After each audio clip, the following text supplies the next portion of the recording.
नमस्ते Australia.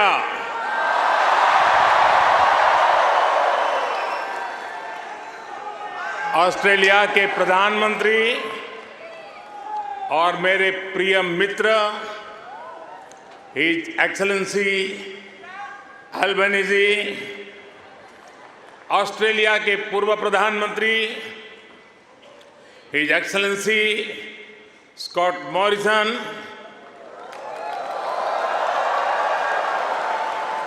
New South Wales के premier Chris Minns, foreign minister Penny Wong, communication minister Michelle Rowland, energy minister Chris Bowen, leader of opposition Peter Dutton, assistant foreign minister Tim watts,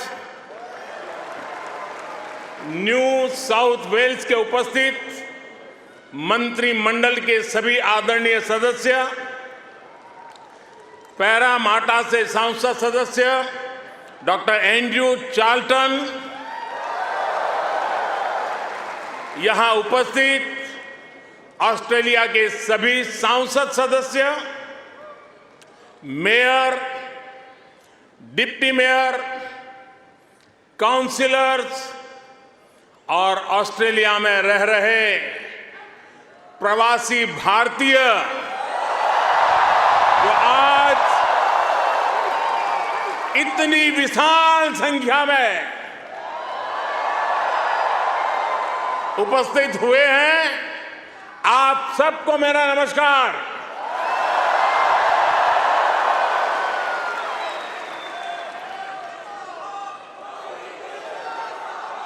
First of all, I acknowledge the traditional custodians of the lands that we are meeting here on today.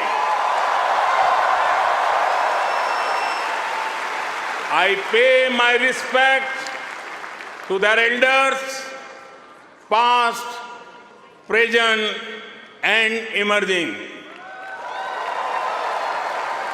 I also celebrate all First Nations people who may be with us today. Friends, मैं जब 2014 में आया था तो आपसे एक वादा किया था।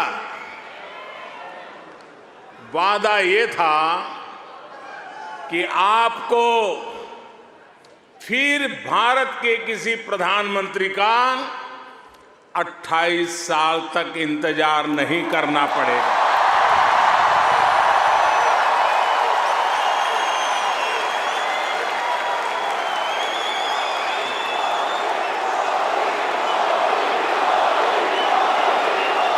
तो लीजिए, यहां सिडनी में इस ऐना में मैं फिर हाजिर हूं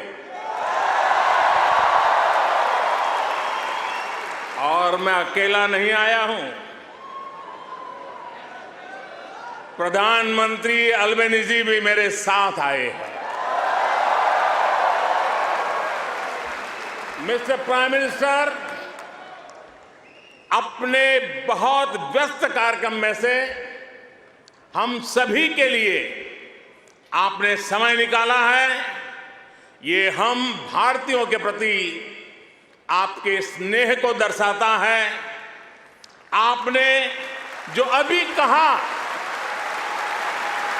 वो दिखाता है कि ऑस्ट्रेलिया के मन में भारत के प्रति कितना प्रेम है। इसी वर्ष मुझे प्रधानमंत्री जी का भारत की धरती पर अहमदाबाद में स्वागत करने का अवसर मिला था।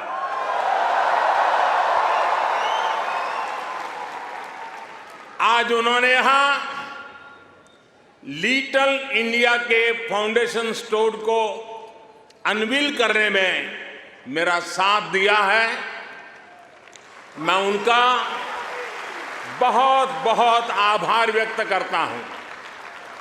Thank you my friend Anthony.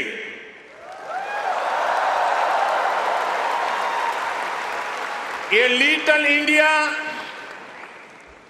Australia के विकास में भारतीय समुदाय के योगदान का भी एक रिकॉग्निशन है। मैं न्यू साउथ वेल्स के प्रीमियर, पैरामाटा शहर के मेयर, डिप्टी मेयर और काउंसिलर्स को इस विशेष सम्मान के लिए धन्यवाद देना चाहता हूं।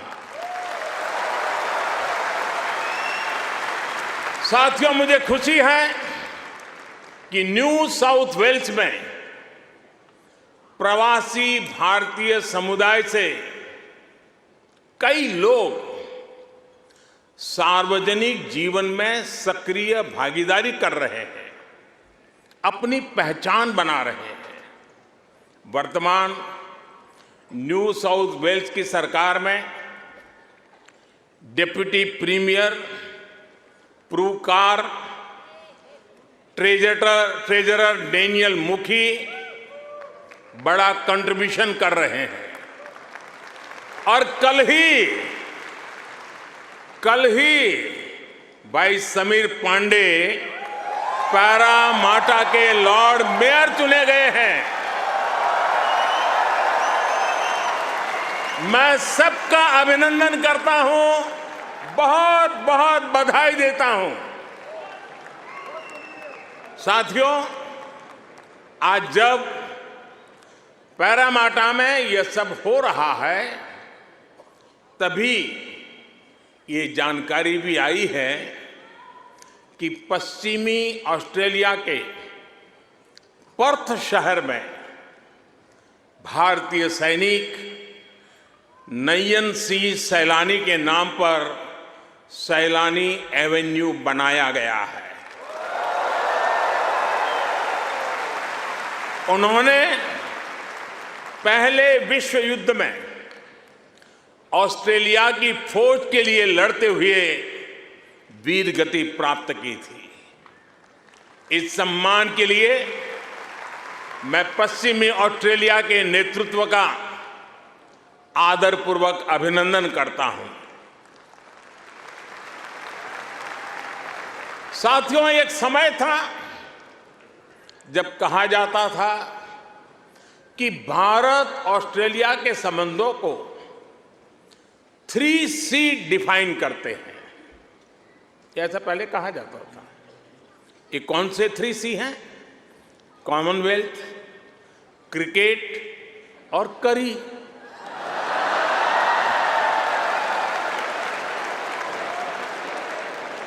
इसके बाद कहा गया कि भारत ऑस्ट्रेलिया के संबंध 3D पर आधारित है।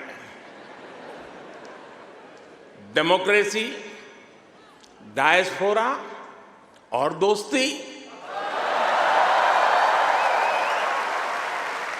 कुछ लोगों ने यह भी कहा कि भारत ऑस्ट्रेलिया के संबंध 3E पर आधारित है। एनर्जी, इकोनॉमी और एजुकेशन। यानी कभी C, कभी D, कभी E। अलग अलग कालखंड में ये बात संभवतः सही भी रही है, लेकिन भारत और ऑस्ट्रेलिया के ऐतिहासिक संबंधों का विस्तार इससे कहीं ज्यादा बड़ा है। और जानते हैं, इन सारे संबंधों का सबसे बड़ा आधार क्या है? जानते हैं?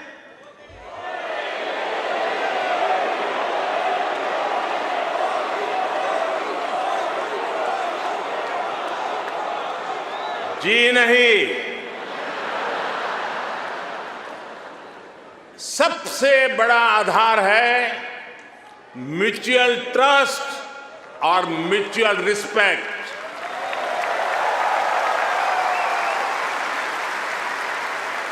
ये म्यूचुअल ट्रस्ट और म्यूचुअल रिस्पेक्ट सिर्फ भारत ऑस्ट्रेलिया के डिप्लोमेटिक रिश्तों से विकसित नहीं हुआ है।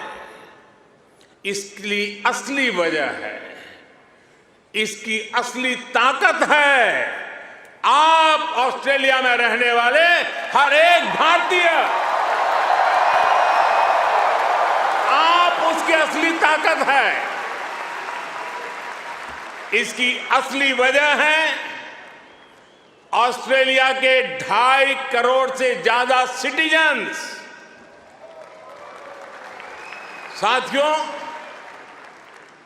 हमारे बीच भौगोलिक दूरी जरूर है, लेकिन हिंद महासागर हमें आपस में जोड़ता है।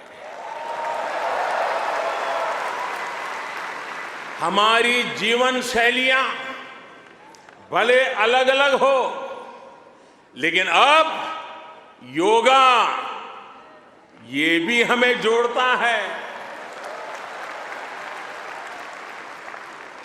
क्रिकेट से तो हम ना जाने कब से जुड़े हुए हैं,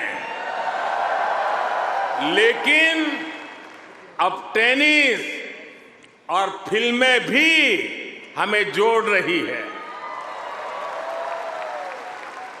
हमारे यहां खाना बनाने का तरीका भले अलग अलग है, लेकिन अब मास्टर शेफ हमें जोड़ता है।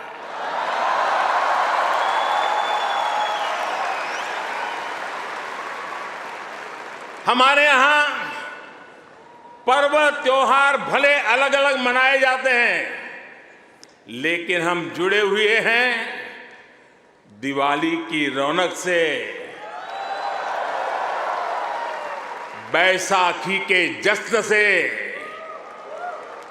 हमारे यहां भाषाएं भले अलग अलग बोली जाती हो, लेकिन हम जुड़े हुए हैं मलयालम, तमिल, तेलुगु, पंजाबी, हिंदी भाषाएं पढ़ाने वाले इतने सारे स्कूलों से।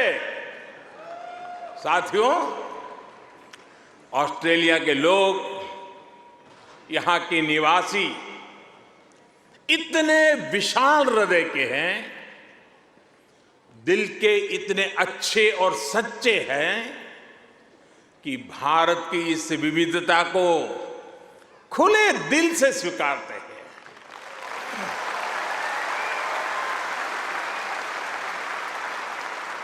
और यही वजह है कि पैरामाटा स्क्वायर किसी के लिए परमात्मा चौक बन जाता है।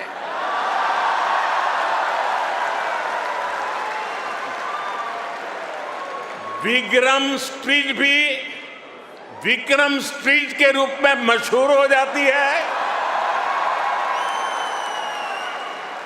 और हैरिस पार्क कई लोगों के लिए हरीश पार्क हो जाता है।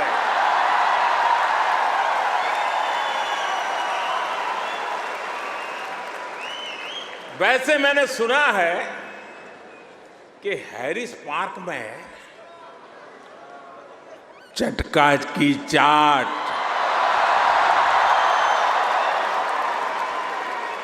जयपुर स्वीट्स की जलेबी, उसका तो कोई जवाब ही नहीं है। मेरी आप सबसे रिक्वेस्ट है, आप लोग कभी मेरे मित्र पीएम एल्बनीज़ी को भी वहां जरूर ले जाइएगा। और साथियों, जब खाने की बात चली है और चाट की बात चली है, तो लखनऊ का नाम आना भी स्वाभाविक ही है। मैंने सुना है सिडनी के पास लखनऊ नाम की जगह भी है, लेकिन मुझे पता नहीं वहां भी चाट मिलती है क्या। अच्छा, यहां भी तो शायद दिल्ली के पास वाले लखनऊ के लोग होंगे ही होंगे, है क्या? वाह, वाकई Delhi street, Bombay street, Kashmir Avenue, Malabar Avenue जैसी कितनी ही सड़कें यहां ऑस्ट्रेलिया में आपको भारत से जोड़े रखती है। मुझे बताया गया कि अब तो ग्रेटर सिडनी में इंडिया परेड भी शुरू होने जा रही है। मुझे जानकर भी बहुत अच्छा लगा कि यहां आप सबने आजादी का अमृत महोत्सव भी बहुत धूमधाम से मनाया है। यहां की कई सारी सिटी काउंसिल्स में बहुत सारे कार्यक्रम किए गए हैं। सिडनी ओपेरा हाउस जब तिरंगे की रोशनी से सराबोर हुआ तो यहां हर भारतीय का दिल खुश हो गया। हिंदुस्तान में भी जय जयकार हो रहा था। और इसके लिए मैं न्यू साउथ वेल्स गवर्नमेंट का विशेष तौर पर आभार व्यक्त करता हूं। साथियों, हमारे क्रिकेट के रिश्तों को भी 75 वर्ष पूरे हो गए हैं। क्रिकेट की फील्ड पर मुकाबला जितना रोचक होता है, उतनी ही गहरी ऑफ द फील्ड हमारी दोस्ती है। इस बार तो ऑस्ट्रेलिया की अनेक विमेन क्रिकेट प्लेयर्स भी पहली बार भारत में आईपीएल खेलने आई थी।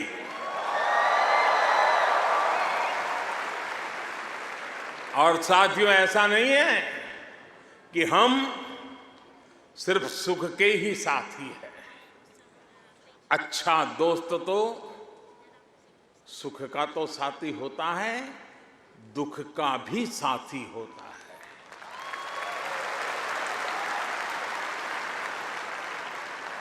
पिछले साल जब महान शेन वॉर्न का निधन हुआ तो ऑस्ट्रेलिया के साथ कोटि कोटि भारतीयों ने भी शोक मनाया।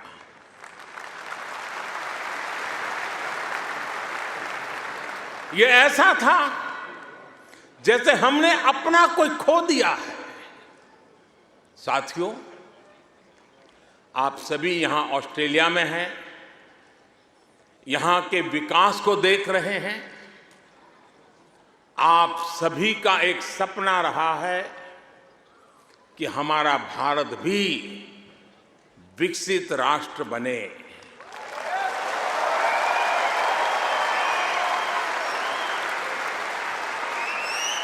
है ना आपका सपना? है ना आपका सपना? है ना आपका सपना? जो सपना आपके दिल में है, वो सपना मेरे दिल में भी है। ये मेरा भी सपना है। 140 करोड़ भारतीयों का सपना है।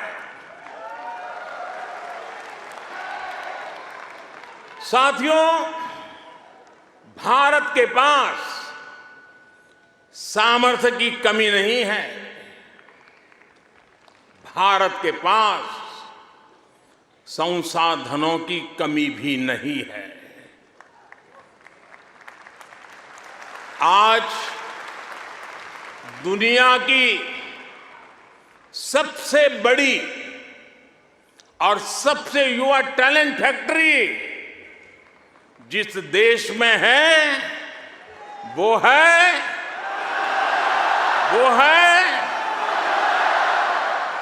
सही जवाब दे रहे हैं आप, वो है इंडिया। मैं ये बात फिर दोहरा रहा हूं, आज दुनिया की सबसे बड़ी और सबसे युवा टैलेंट फैक्ट्री जिस देश में है वो है।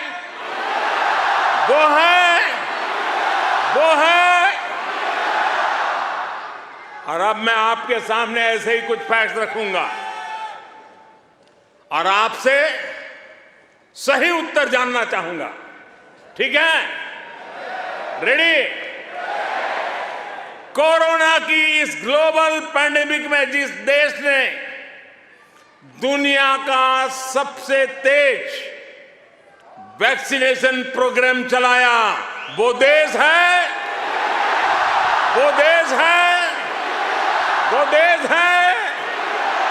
आज जो देश दुनिया की फास्टेस्ट ग्रोइंग लार्ज इकोनॉमी है, वो है।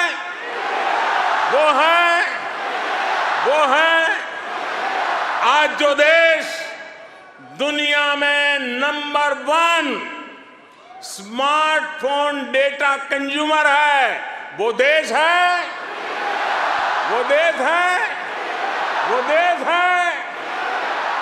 आज जो देश फिनटेक एडॉप्शन रेट में नंबर 1 है, वो देश है।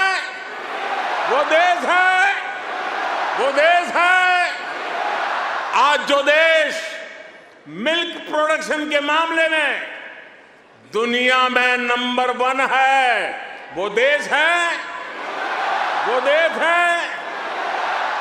आज जो देश इंटरनेट यूजर्स की संख्या में दुनिया में नंबर 2 पर है, वो है। आज जो देश दुनिया का सेकंड लार्जेस्ट मोबाइल मैन्युफैक्चरर है, वो देश है। आज जो देश rice, wheat, sugarcane production के मामले में दुनिया में नंबर 2 पर है, वो है। आज जो देश फ्रूट और वेजिटेबल प्रोडक्शन में दुनिया में नंबर 2 पर है, वो है। आज जिस देश में दुनिया का तीसरा सबसे बड़ा स्टार्टअप इकोसिस्टम है, वो है। दुनिया का तीसरा सबसे बड़ा ऑटोमोबाइल मार्केट जिस देश में है, वो देश है। दुनिया का तीसरा सबसे बड़ा सिविल एविएशन मार्केट जिस देश में है, वो देश है। और अब जो देश अगले 25 साल में विकसित होने के लक्ष्य के साथ आगे बढ़ रहा है, वो देश है। साथियों, आज IMF भारत को ग्लोबल इकोनॉमी का ब्राइट स्पॉट मानता है। वर्ल्ड बैंक का विश्वास है कि ग्लोबल हेडविंड्स को अगर कोई चुनौती दे रहा है तो वो भारत है। आज दुनिया के कई देशों में बैंकिंग सिस्टम पर संकट है, लेकिन दूसरी तरफ भारत के बैंकों की मजबूती की आज चारों तरफ प्रशंसा हो रही है।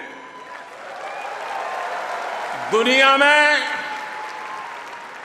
100 साल में आए सबसे बड़े संकट के बीच भारत ने बीते वर्ष रिकॉर्ड एक्सपोर्ट किया है।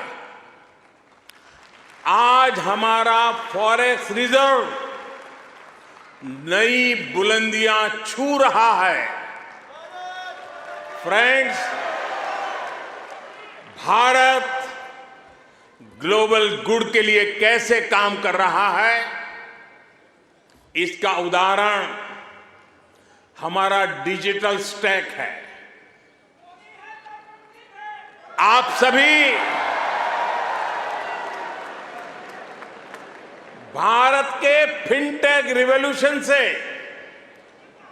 भली भांति परिचित हैं। आपको याद होगा, जब मैं 2014 में यहां आया था, तब मैंने आपसे एक सपना साझा किया था। मेरा वो सपना था कि भारत में गरीब से गरीब का अपना बैंक खाता हो।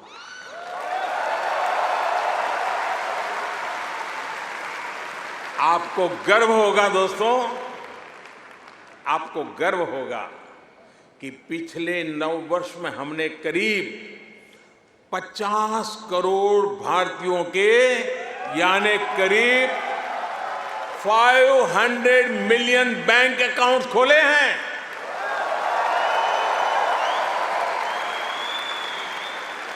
और सिर्फ बैंक अकाउंट खोलना ही हमारी सफलता, हम वहां अटकते नहीं हैं।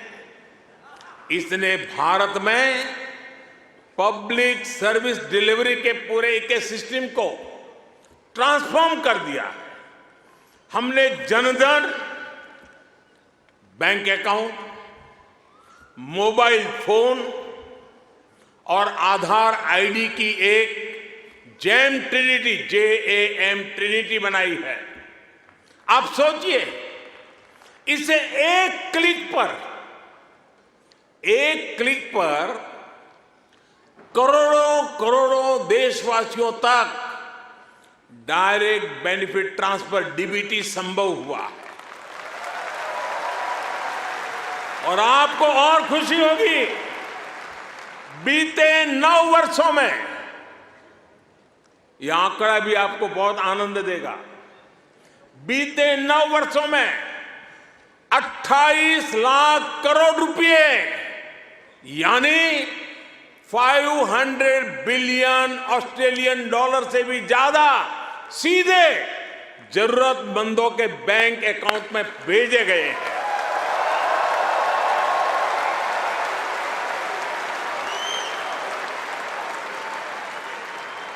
कोरोना के समय में बहुत से देशों को अपने नागरिकों को पैसे भेजने में मुश्किल आई थी, लेकिन भारत उन देशों में था जो एक क्लिक पर यह काम पलकों में कर रहा था।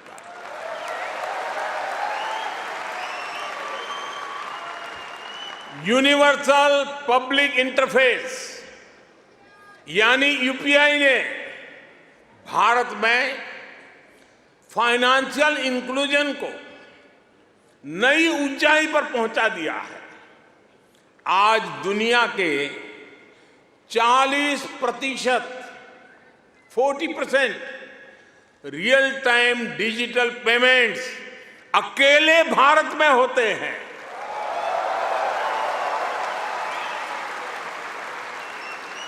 आप अभी भारत आए होंगे तो देखा होगा, आज फल, सब्जी या पानी पूरी के ठेले हो या फिर चाय की दुकान, सब जगह डिजिटल ट्रांजैक्शन हो रहा है। साथियों, भारत का ये डिजिटल रिवॉल्यूशन सिर्फ फिनटेक तक सीमित नहीं है। भारत आधुनिक व्यवस्थाएं बना रहा है, लोगों की ईज ऑफ लिविंग बढ़ा रहा है। इसका एक उदाहरण भारत का डिजी लॉकर है। इसमें ड्राइविंग लाइसेंस से लेकर डिग्री और प्रॉपर्टी के पेपर्स तक जो भी सरकार इश्यू करती है वो इस डिजिटल लॉकर में जनरेट होते हैं।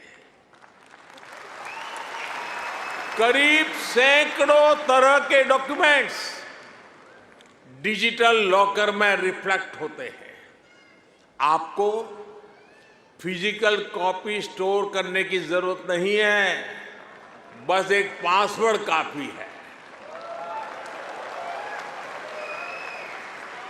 और इससे 15 करोड़ से ज्यादा यानी 150 मिलियन से भी ज्यादा भारतीय जुड़ चुके हैं।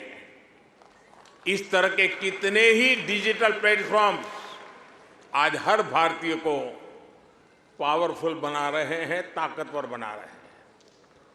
साथियों, आज भारत के हर कदम, हर उपलब्धियों के बारे में दुनिया जानना चाहती है। आज की दुनिया जिस वर्ल्ड ऑर्डर की तरफ जा रही है, जिन संभावनाओं को तलाश रही है, उसमें ये स्वाभाविक भी है। भारत हजारों वर्षों की जीवंत सभ्यता है। भारत मदर ऑफ डेमोक्रेसी है।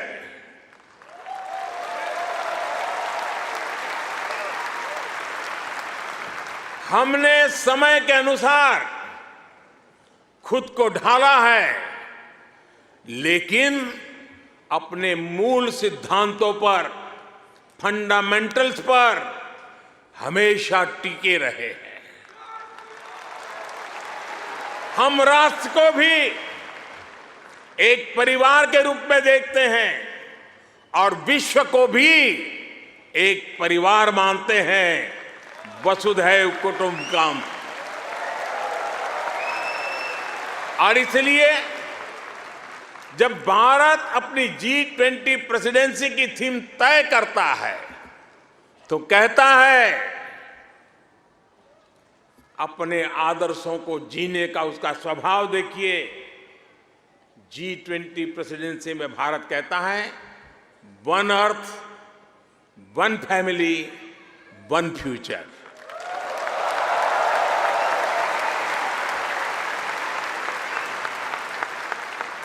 जब भारत पर्यावरण की रक्षा के लिए सोलर एनर्जी के बड़े लक्ष्य तय करता है तो कहता है, वन सन, वन वर्ल्ड, वन ग्रिड। जब भारत वैश्विक समुदाय के स्वस्थ रहने की कामना करता है तो कहता है, one earth, one health. Bharat वो देश है जिसने कोरोना के संकट में दुनिया के 150 से ज्यादा देशों को उस संकट की घड़ी में दवाइयां भेजी। भारत वो देश है जिसने 100 से अधिक देशों को मुफ्त वैक्सीन भेजकर करोड़ों करोड़ों लोगों का जीवन बचाया। कोरोना के समय में आपने भी यहां जिस सेवा भावना से काम किया, वही हमारी संस्कृति की विशेषता है।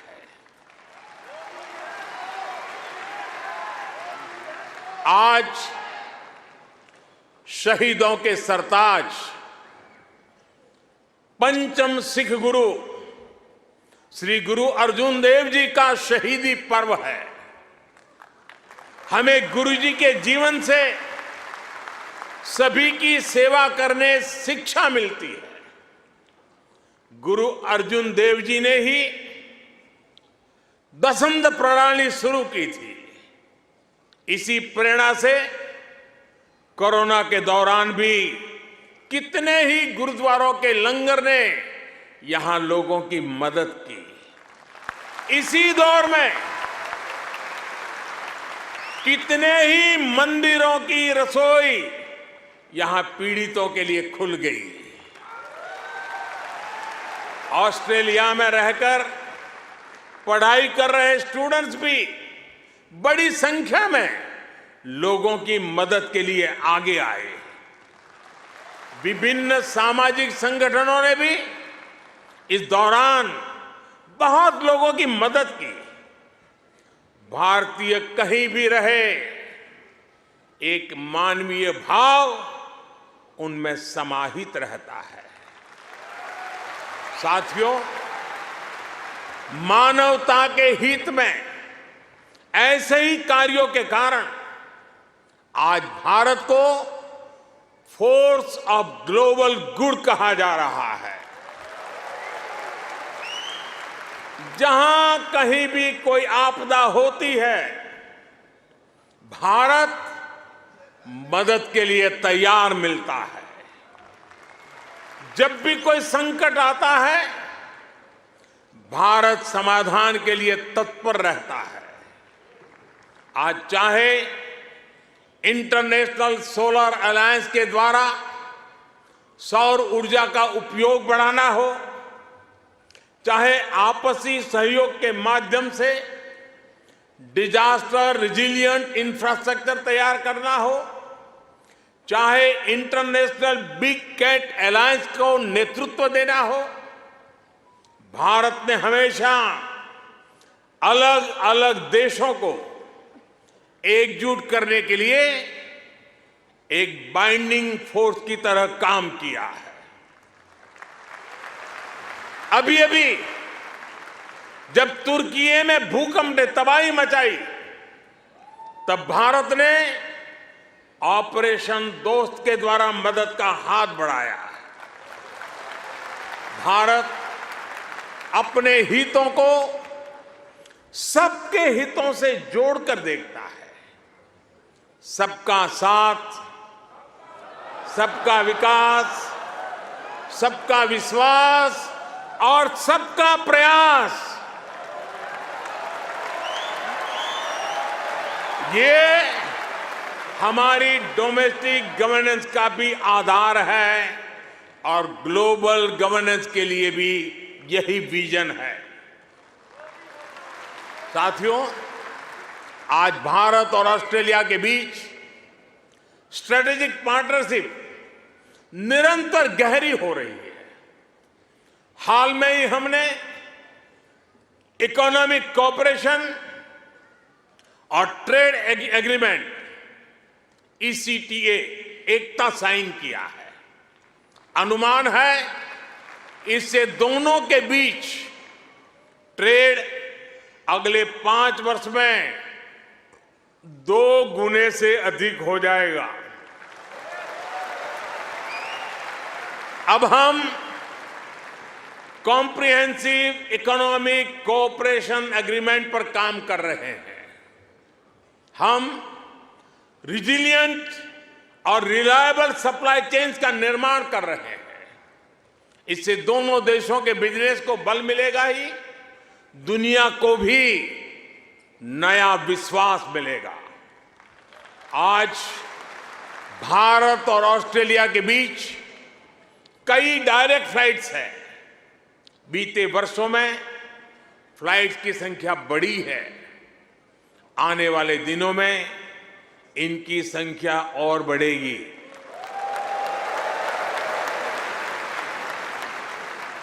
एक दूसरे की डिग्रियों को मान्यता देने को लेकर भी दोनों देश आगे बढ़े हैं और इससे हमारे स्टूडेंट्स को बहुत लाभ होगा। Migration and mobility partnership agreement पर भी सहमति बनी है। इससे हमारे स्किल्ड प्रोफेशनल्स के लिए ऑस्ट्रेलिया आना और यहां काम करना आसान होगा। और साथियों, आज जब मैं आपके बीच आया हूं तो एक घोषणा भी करने जा रहा हूं।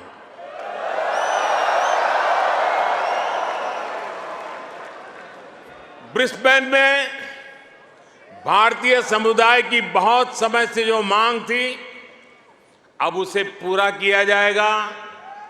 जल्द ही ब्रिस्बेन में भारत का एक नया कॉन्सुलेट खोला जाएगा।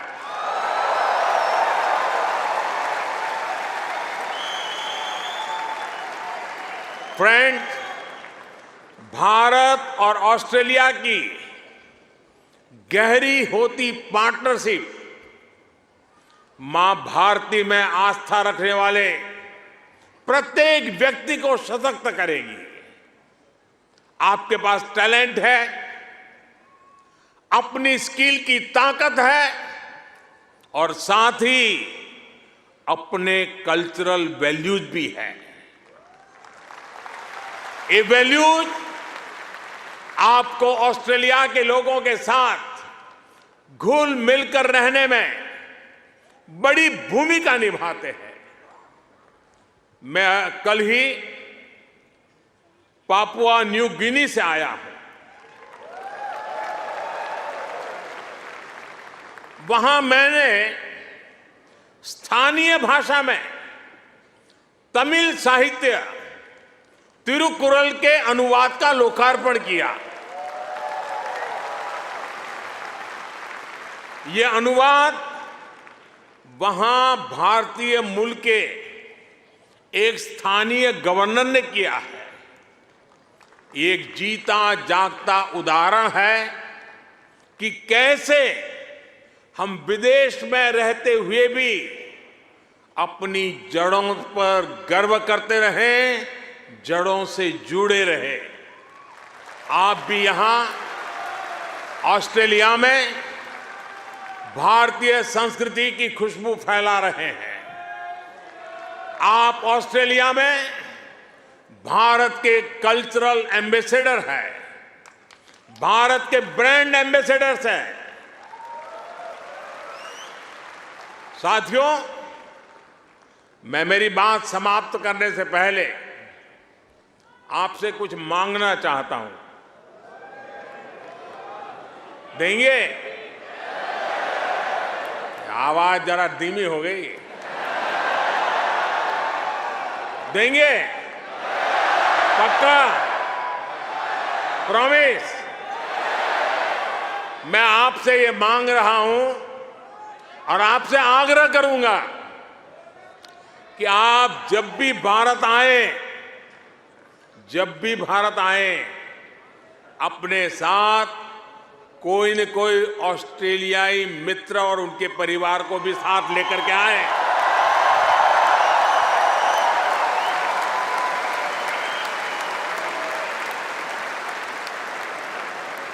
इससे उन्हें भारत को समझने का, जानने का और ज्यादा बेहतर मौका मिलेगा। आप इतनी बड़ी तादाद में आए, लंबे अरसे के बाद आपको मिलने का मौका मिला। आप सब बहुत स्वस्थ रहिए, खुश रहिए, आनंद से रहिए। एक बार फिर से आप सभी का बहुत बहुत धन्यवाद।